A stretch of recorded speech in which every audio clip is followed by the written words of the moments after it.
இதெல்லாம் 3 வசதிகள் கொடுத்துருக்கு.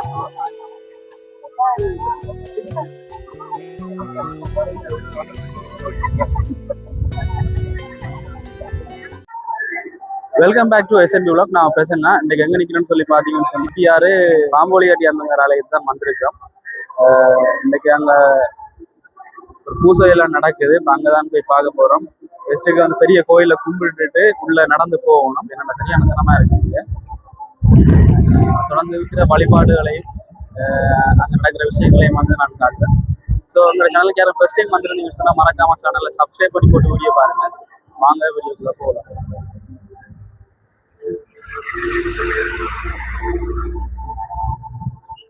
பாத்தீங்கன்னு சொன்னா சரியான க்ரௌடா இருக்குது. மாதத்துல வர முதல் செவ்வாய்க்கிழமை வந்து எல்லாரும் வராது. இந்த மாதத்துல வர முதல் செவ்வாய்க்கிழமை வர்றது நல்ல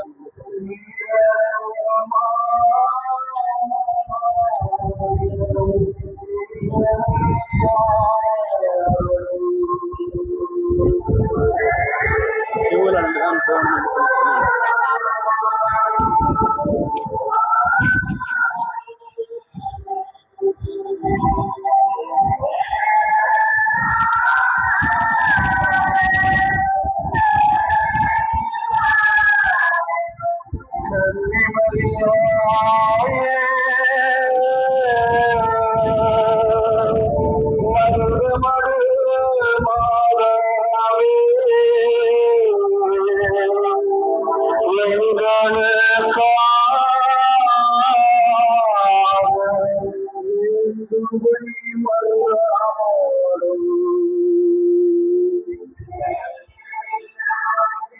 பாருங்க எப்படி கூட்டமா இருக்குன்னு சொல்லி. அவ்வளவு பேரும் நேர்த்திகள் வச்சு நேர்த்திக்கடன் சீக்கிரத்துக்கு எல்லாம் வந்திருக்காங்க.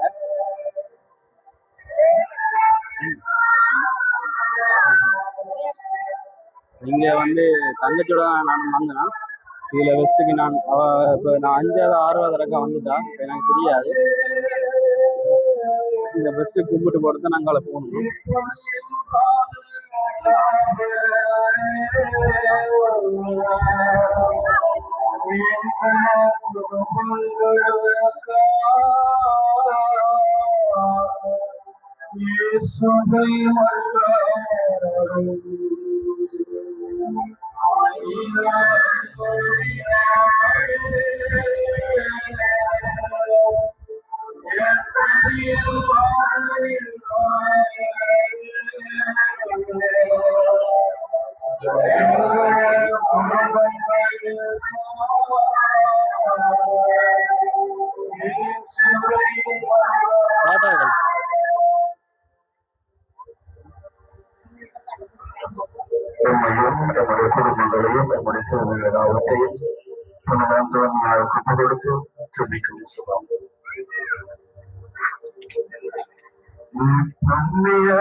இந்த கோயிலை கும்பிட்டுட்டு மெழுகுவர்த்தி ஏற்றிட்டு இதெல்லாம் மெழுகுவர்த்தி ஏற்றிடுது.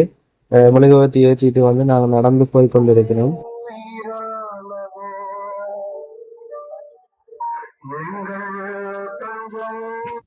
இப்போ பார்த்தீங்கன்னு சொன்னா உள்ள நடந்து போய் கொண்டிருக்கிறோம். வெளிய நேரத்துக்கு வந்தாங்களெல்லாம் உள்ள போயிட்டு திருப்பி போய் கொண்டிருக்கிறாங்க.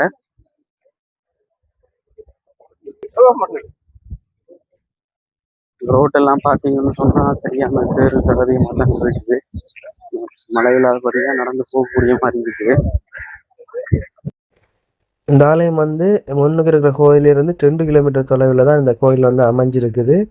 இந்த கோயில் வந்து 2024ஆம் ஆண்டு வந்து ஒரு ஜாத்திர தலமாக வந்து பிரகடனப்படுத்தி இருக்கிறாங்க என்று கூறப்படுது. மேலும் பார்த்தீங்கன்னு சொன்னா இந்த ஆலயம் வந்து பன்னெடுங்கால வாய்மொழி வரலாற்று சம்பவமாக பலராலும் பக்தியுடன் நம்பப்படுகிறன்னு சொல்லி சொல்றாங்க. இந்த ஆலயத்தின் வரலாறை பற்றி நான் ஒரு அருட்தந்தையிட்ட வந்து கேட்டு தெரிஞ்சு கொண்டேன். இந்த ஆலயத்துக்கு பக்கத்துல வந்து ஒரு பண்ணை இருந்திருக்கு. ஆடு மாடு வளர்க்குற ஒரு பண்ணை ஒன்று இருந்திருக்கு. அந்த பண்ணை உரிமையாளர் 4 வயது மகள் வந்து அந்த ஆடு மாடுகளோட சேர்ந்து காணாம போயிருக்கா. 2 நாளா வந்து காணாம போயிட்டா. இப்போ எல்லாரும் தேடி அந்த நேரத்தை வந்து மன்றாடி இருக்கணும். 3வது நாள் வந்து ஆடு ஆடு மாடு பட்டியை திறக்கும் போது அந்த பிள்ளை நின்றுருக்கு. அப்ப விசாரிச்சிருக்கணும் எங்க போனீங்கன்னு சொல்லி விசாரிக்கும் போது அந்த பிள்ளை சொல்லியிருக்கு பால் பழம் சாப்பிட்டதாகவும் அப்பா தான் நீங்க கூட்டி வந்ததாகவும் கூறியிருக்கு அந்த பிள்ளை. அப்ப அன்றையிலிருந்து அந்தோனியா தான் வந்து அந்த பிள்ளையை வந்து பாதுகாப்பாக பார்த்து கொண்டார் என்று சொல்லி அன்றையிலிருந்து நம்பப்பட்டு இப்புதுமையை தொடர்ந்து வந்து பலரும் இந்த ஆலயத்தை தேடி வந்து கொண்டிருக்காங்க. இந்த புதுமுகையிலும் புனிதம் நிறைந்துதான் இந்த சிற்பியாறு அந்தோனியார் ஆலயம். இந்த அந்தோனியார் ஆலயம் வந்து முதல் ஃபார்மடி என்று சொல்லி தான் அழைச்சிருக்காங்க. பிறகுதான் இந்த ஆலயத்துக்கு வந்து சிற்பியாறு அந்தோனியார் ஆலயம் என்று சொல்லி பேர் வச்சிருக்காங்க. ஒவ்வொரு செவ்வாயும் சிறப்பாக இந்த மாதத்தின் முதல் செவ்வாய்க்கிழமைகளில் பக்தர்கள் இவ்வாலயத்தில் காட்டுக்குழுங்க வந்து ஆலயத்தை தரிசிக்க தவறின இல்லைன்னு சொன்னா நிறைய பேர் என்னன்னு சொன்னா வெளிநாடுகள்ல இருந்து வந்திருக்கிறாங்க. இலங்கையில இருந்து பல மாவட்டங்களிலிருந்து பக்தர்கள் வந்து இந்த சிற்பியார் அந்தோனியார் ஆலயத்தை தரிசிக்கிறதுக்காண்டி நிறைய நேர்த்திக்கடன்களோட போய்கொண்டிருக்கிறாங்க. இந்த ஆலயம் எங்க இருக்குன்னு சொல்லி பார்த்தீங்கன்னு சொன்னா பூனேரியில இருந்து மன்னார் ரோட் பாற சைட் வந்து இந்த ஆலயம் வந்து அமைஞ்சிருக்குது. இந்த ஆலயத்துக்கு வர பக்தர்களை பாருங்க சைட்டால வந்து கொண்டிருக்கிறாங்க. நடந்து போய்கொண்டிருக்கோம். கோயிலுக்கிட்ட வந்துட்டோம்னு நினைக்கிறேன்.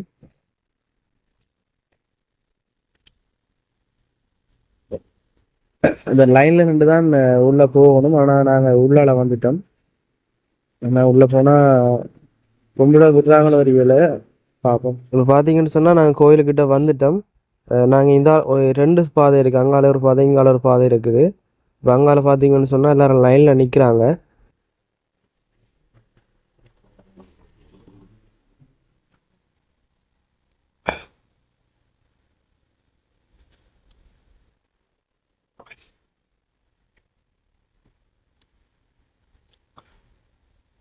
பாருங்க எவ்வளவு பேர் லைன்ல நின்று கொண்டு இருக்கிறாங்கன்னு சொல்லி. இந்த லைன் வந்து தொங்கல் மட்டும் நிக்கிறாங்க.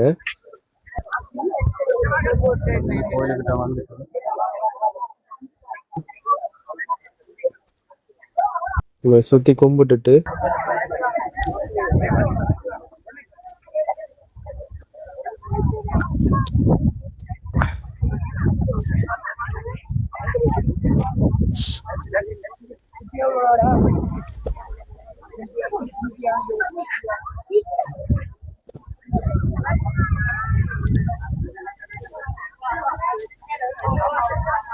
முதல் பின்னுக்கு தான்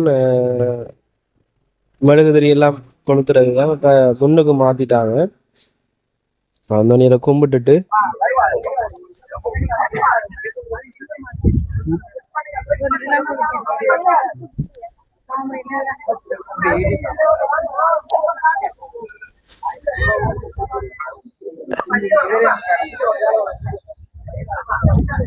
எவ்வளவு பக்தர்கள் வந்து பாருங்க தங்களோட நேர்த்தி கடன்களை வந்து நிறைவேற்றி கொண்டிருக்கிறாங்க. முன்னுக்கு போய்த்தான் நாங்கள் மெழுகுதிரியும் சாம்பிராணியும் கொளுத்த போகிறோம். முன்னுக்கு வந்து இந்த சாம்பிராணி மெழுகுதிரி கொளுத்துறதுக்கு ஒரு இடம் ஒன்று இருக்குது. அங்கே தான் நடந்து போய் கொண்டிருக்கிறோம். அங்கதான் கொளுத்த போய் கொண்டிருக்கிறோம். முதல் வந்து இந்த மக்கள் இளைப்பாறதுக்கு வந்து இந்த மடங்கள் எல்லாம் இல்லை. இப்போ ஒரு ஹொட்டல் மாதிரி வந்து போட்டிருக்காங்க. இந்த டஸ்ட்பின்ல வந்து ஊதுபக்தி பெட்டி எல்லாம் போட்டுட்டு ஊதுபக்தியையும் மெழுகுதிரியும் கொளுத்த போகிறோம். பாருங்க எவ்வளவு பேர் வந்து கொளுத்தி கொண்டிருக்காங்க.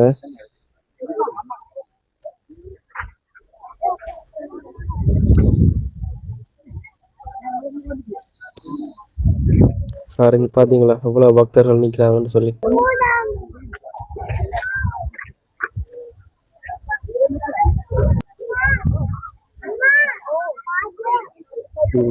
பாத்தீங்கன்னு சொன்னா நானும் வந்து மெழுகுதிரி கொளுத்த போறேன். இந்த ஸ்டாண்ட்ல தான் மெழுகுதிரி கொளுத்த வரும். ஏன்னா அவ்வளவு வெக்கையா இருக்கு. எல்லாரும் மெழுகுதிரி அதுக்கு மேலே போட்டுட்டே போயிடுறாங்க. ஏன்னா கஷ்டமாக இருக்குது, என்ன கொளுத்திடாது அப்படி வைக்க இருக்குது.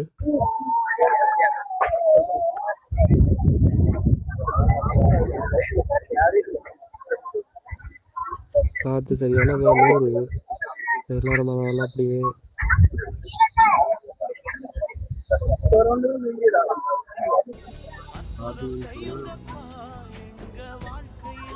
இதில் ஊதுபக்தியோட பிடிங்களை மெழுகுவர்த்தி கொடுத்து கொண்டிருக்காங்க.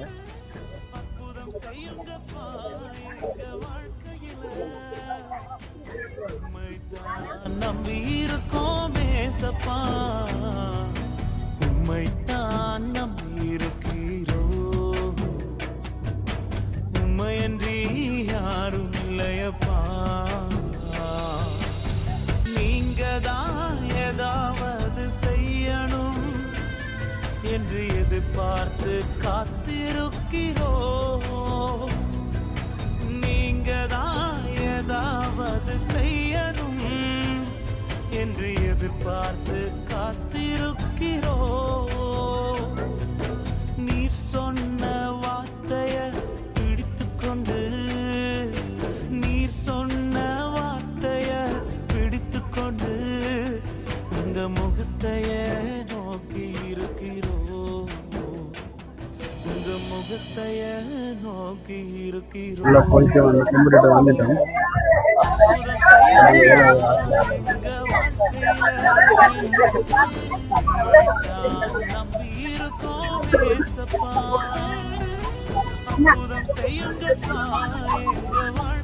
ஒரு நிகழ்ச்சியில வந்து இந்த பேப்பர்ல வந்து எழுதி இதுல தொங்க விட்டுருக்காங்க. அது எவ்வளவு நிகழ்ச்சி கட்டி கொண்டு இருக்காங்க.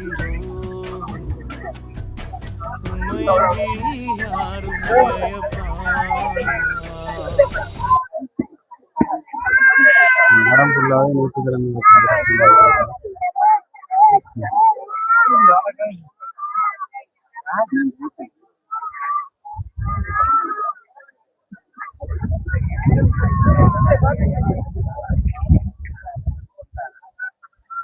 இங்காலையும் கட்டியிருக்காங்க.